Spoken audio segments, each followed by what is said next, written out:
ছোটোখাটো কোনো পার্টি, অনুষ্ঠান কিংবা জন্মদিন, যে কোনো অনুষ্ঠানেই বলো না কেন, এই রেসিপিটা যদি কাউকে বানিয়ে খাওয়ান, সে তো আপনার মানে কি বলবো, এত প্রশংসা করবে যে আপনার শুনে খুবই ভালো লাগবে। বিশ্বাস করুন, বলতে হয় বলে আমি বলছি নয়, সত্যি কথা বলতে এই চিকেনের রেসিপিটা এত দুর্দান্ত হয় না খেতে, মারাত্মক লেভেলের টেস্ট লাগে এই চিকেনের রেসিপিটা।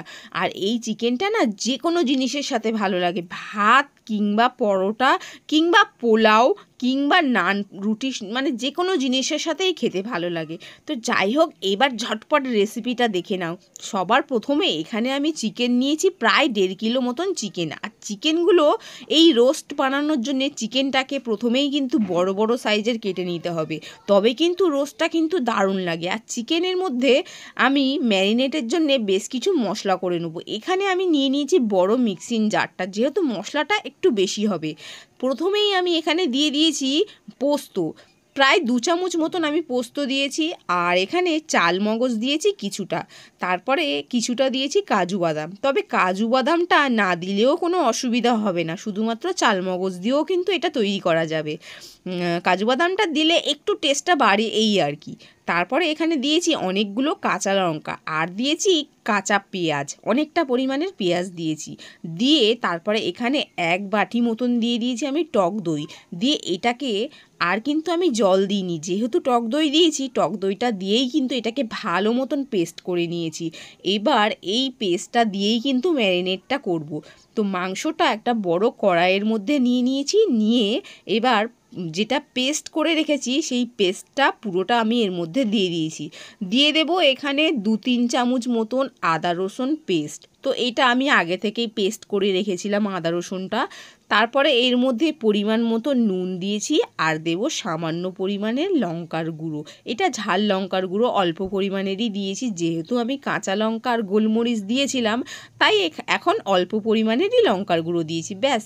আর কোনো কিন্তু মশলা নয়। এবার এটাকে ভালো মতন একটু ম্যারিনেট করতে হবে, ভালো মতন বলতে একটু ভালো মতনই ম্যারিনেট করতে হবে। এবার এটা ম্যারিনেট করে ঢাকনা দিয়ে ঢেকে এটা 1 ঘন্টা যদি রেখে দেওয়া যায় না, তাহলে কিন্তু চিকেনের ভেতরে মশলাগুলো ভালো মতন ঢুকে যায় আর খেতে কিন্তু দারুণ লাগে। তবে আমার কাছে যেহেতু সময় কম ছিল, তাই আমি এটা আধ ঘন্টা মতন ম্যারিনেট করে রেখেছিলাম, তাতেও কিন্তু ভালোই হয়েছিল। মোটামুটি প্রায় আমার আধ ঘন্টা মতন হয়ে গেছে। এবার চিকেনটা বানিয়ে ফেলবো।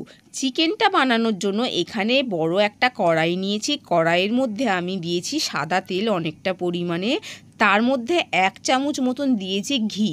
তারপরে এখানে ফোড়নে দিয়েছি গোটা গরম মশলা, এখানে লবঙ্গ, এলাচ আর দারচিনি 3 রকম মশলা দিয়ে তারপরে এখানে আমি বেশ অনেকটা পরিমাণের পেঁয়াজ কুচি দিয়েছি। পেঁয়াজটাকে একটু ভালো মতন ভেজে নেব, তবে পেঁয়াজটা কিন্তু পোড়ালে চলবে না, পেঁয়াজটাকে একটু লাল লাল করে ভালো করে ভেজে নিতে হবে। তো আমার মোটামুটি পেঁয়াজটা ভাজা হয়ে গেছে, দেখে আপনারা বুঝতেই পাচ্ছেন। এখন এই অবস্থাতে আমি যে চিকেনটা ম্যারিনেট করে রেখেছিলাম রোস্টের জন্য, তো সেই চিকেনটা আমি এর মধ্যে দিয়ে দেব।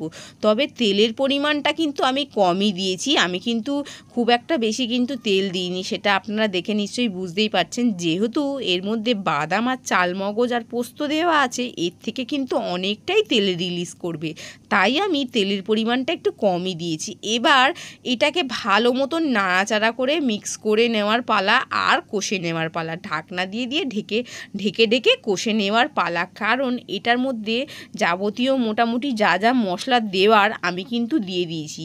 তো এবার এটাকে মানে কন্টিনিউ আমি একবার ঢেকে দিয়েছিলাম, তাতেই কিন্তু চিকেনের কালারটা কিন্তু দারুণ এসছে। এরপর যত ঢেকে ঢেকে কষবো তত কিন্তু চিকেনের কালারটা দারুণ আসবে। আর কয়েকটা চিকেন একদম কড়ার গায়ে লেগে একটু পোড়া পোড়া ভাব চলে আসে, সেই চিকেনগুলো না দারুণ লাগে খেতে। বিশ্বাস করুন, একবার হলো বাড়িতে এই চিকেনটা বানিয়ে খেয়ে দেখুন, খুবই সুন্দর লাগে।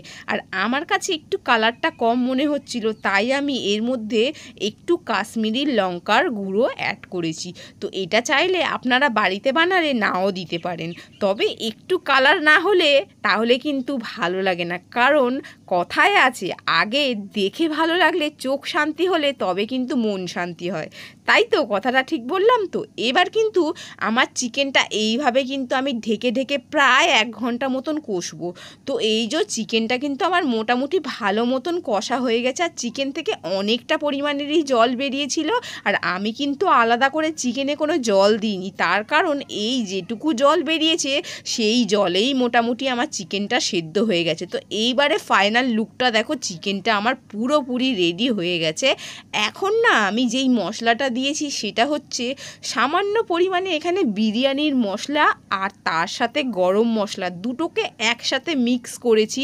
অল্প পরিমাণেরই বিরিয়ানির মশলা দিয়েছি আর গরম মশলাও অল্প পরিমাণে দিয়েছি, সেটাকে একসাথে মিক্স করে দিলে না একটা দারুণ ফ্লেভার আসে। তারপরে এর মধ্যে দিয়ে দিলাম 1 চামচ মতন ঘি, ব্যাস এবার কিন্তু ঢাকনা দিয়ে ঢেকে গ্যাসের ফ্লেমটা বন্ধ করে দিলাম। আমার কিন্তু রেডি হয়ে গেছে চিকেন রোস্ট। আচ্ছা এবার বলি, এই চিকেন রোস্টটা বানিয়েছিলাম প্রায় অনেক দিন আগে, তবে সময়ের অভাবে ভিডিওটা এডিট করা হয়নি। ফাইনালি আজকের আমি এডিট করে দিতে পারলাম। আচ্ছা এবার কিন্তু আপনাদের বলার পালা, আমার এই চিকেন রোস্টের রেসিপিটা আপনাদের কেমন লাগলো সেটা কিন্তু আপনারা লিখে দিয়ে যাবেন অবশ্যই, আর লাইক করবেন, তার পাশাপাশি বন্ধুদের কাছে ভিডিওটা শেয়ারও করে দেবেন। সবাই ভালো থাকবেন, সুস্থ থাকবেন।